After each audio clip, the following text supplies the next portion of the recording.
सो दोस्तों 10th standard के अंदर अगर आपका टारगेट है कि 95% स्कोर करना, सबसे पहले कमेंट करके मुझे ये बता दो कि 10th स्टैंडर्ड के अंदर आपका टारगेट कितना है। मैंने बोला बिल्कुल 9th स्टैंडर्ड के परसेंटेज के बारे में बिल्कुल नहीं सोचना।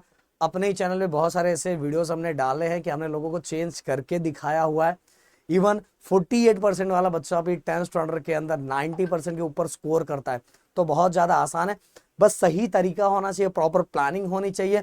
आपको क्या करना है, आपके पैटर्न वाइज क्या करना है, उन चीजों को फोकस करना है। और सबसे बड़ी बात भाई, सही गुरु को सर्च करना है जो आपको सही ट्रैक पे और सही जगह पे लेके जा पाए, क्योंकि इसको ही एनालाइज करने में बहुत लेट हो चुका रहता है।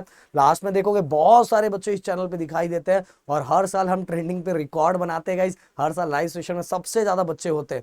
बट गाइस मैं आप सभी को एक ही चीज बोलना चाहूंगा, एक ही चीज समझाना चाहूंगा कि अगर चीजें अभी से शुरू करोगे तो बहुत ज्यादा आसान होगा। और दूसरी बात, दंगल 2.0 जो हमारे ऐप पे आता है कोर्स, हर साल का सबसे ज्यादा फेमस कोर्स है, वो लास्ट का क्रैश कोर्स है। पर हम उसको थोड़ा अलग तरीके से इस बार लॉन्च कर रहे हैं, जो लॉन्च होने वाला है टीचर डे के दिन। उस दिन जो वो कोर्स परचेस करेगा उसको पिछले साल का पूरा नोट्स, पूरे वीडियोस, पूरे रिकॉर्डेड सभी चीजें मिल जाएगी। सिलेबस तो चेंज नहीं हुआ है, तो आप पढ़ना स्टार्ट कर सकते हो। फिर लास्ट का जो 2.0 जब लॉन्च होगा तो भाई वो बिल्कुल आप सभी जो बच्चे ये कोर्स में इनरोल करेंगे उन सभी को वो फ्री रहेगा। तो इससे आपके पास पहले ही कंटेंट रहेगा, आप पढ़ सकोगे और उस समय लाइव सेशन में डायरेक्ट हमसे जुड़ के भी रिवाइज कर पाओगे गाइस। और ये स्टार्टिंग के ओनली 200 स्टूडेंट्स को ये मिलेगा, और कुछ दिनों के बाद ये वाला जो हमने लाया है वो बंद हो जाएगा और फिर इसका लास्ट में जब लॉन्च होगा उसी टाइम आप परचेस कर पाओगे। इसीलिए आपको लगे तो प्रदीप गिरी स्कूल एंड कॉलेज डाउनलोड करके रखो, जैसे ही लॉन्च होगा फटाफट फटाफट परचेस कर लेना गाइस। तो 95 प्लस स्कोर, क्या प्लानिंग होनी चाहिए गाइस आपकी। देखो बहुत सारे बच्चे बहुत टेंशन लेते हैं, सर मेरा ना सर ये सब्जेक्ट बहुत खराब है सर, मेरे को सर नहीं हो पाएगा सर। जैसे एग्जांपल मान लेता हूं, आपका हिंदी के अंदर जैसे एग्जांपल, हाँ आपको 38 मार्क्स मिले हैं। कितने मिले? 38 मार्क्स। ओके। आप इंग्लिश के अंदर मान लो आपको आपका स्कोर है कि आपको मैं 90 अभी चल के लेके चलता हूँ, आप थोड़ा हर में बढ़ाओगे तो 95 तक पहुंच जाओगे। इंग्लिश के अंदर आपका मान लो 82 मार्क्स है। मराठी के अंदर आप सभी बहुत ट्राई किया, जो सर ने बताया सब चीजें प्रोसेस करोगे, लैंग्वेज ये सभी में तो बहुत अच्छा स्कोर करोगे, टेंशन मत लो। आपने इसके अंदर 81 मार्क्स निकाला। अब बोलोगे सर ये कैसे पॉसिबल है सर, कैसे हो पाएगा सर, बहुत टेंशन आ रहा है। अरे बिल्कुल टेंशन मत लो। देखो गाइस, ये जो तीनों चैप्टर, ये तीनों जो सब्जेक्ट है ना, ये राम बाण है गाइस।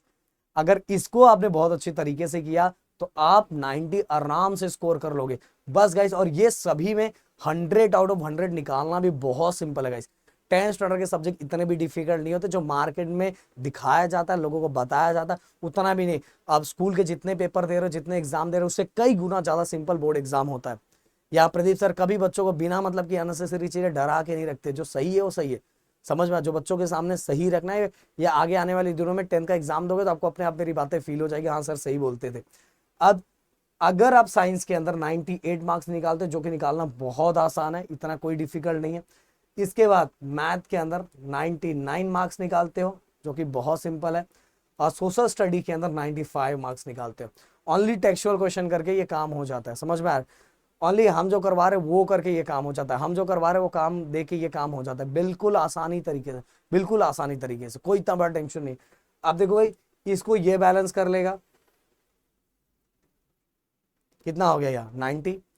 इसको हमारा ये सब्जेक्ट बैलेंस कर लेगा, और यहाँ फिर भी हमारे 5 मार्क्स एक्स्ट्रा हो रहे हैं। अब बोलोगे सर ये 38 मार्क्स तो आया है, भाई बेस्ट ऑफ 5 किधर गया? बेस्ट ऑफ 5 के कारण क्या होता है, हमारे 6 सब्जेक्ट में से जो कोई एक ऐसा सब्जेक्ट होता है जिसमें मिनिमम मार्क्स मिलते हैं, उसको हटा दिया जाता है। उसको क्या किया जाता है? हटा दिया जाता है, और बाकी 5 सब्जेक्ट को ऐड करके हमारा परसेंटेज निकाला जाता है। तो ये तो ऐसे भी साइड हट जाएगा। बहुत कुछ बच्चे आके मुझे कमेंट करते नहीं सर लैंग्वेजेस कंपलसरी होता। भाई मेरे अपने इधर नहीं है, आपके सर हर बोर्ड में पढ़ाते हैं, इंजीनियरिंग के बच्चों को भी पढ़ाते हैं, वो सीबीएसई में है, सीबीएसई में कंपलसरी है, अपने इधर स्टेट बोर्ड में कंपलसरी नहीं है। इसमें से कोई भी ऐसा सब्जेक्ट होगा जो आपका कम आ रहा है उसको निकाल दिया जाएगा, हटा दिया जाएगा। और 5 सब्जेक्ट, तो इसीलिए ये हट गया। अब करोगे देखो बैलेंस करके फिर भी आप 5 मार्क्स आपका एक्स्ट्रा हो रहा है। और इस प्लानिंग वाइज अगर आप जाओगे तो इसलिए कुल मिला के मुझे बताना क्या, साइंस मैथ सोशल स्टडी पे बहुत ज्यादा फोकस करना है, एंड लैंग्वेजेस के ऊपर, राइटिंग स्किल, ग्रामर, इन दोनों चीजों पर फोकस करना। और पैसेज के अंदर आप क्या कर सकते हो, पैसेज की प्रैक्टिस करना सीख सकते हो, स्टोरी के फॉर्मेट में चीजों को समझ सकते हो, पूरा रट्टा मारने की जरूरत नहीं है, पैटर्न ही बिल्कुल चेंज हो गया। साइंस में भी रट्टा मारने की जरूरत नहीं, स्टोरी फॉर्मेट में सीखोगे तो बड़े क्वेश्चंस को आराम से सॉल्व कर पाओगे, आराम से।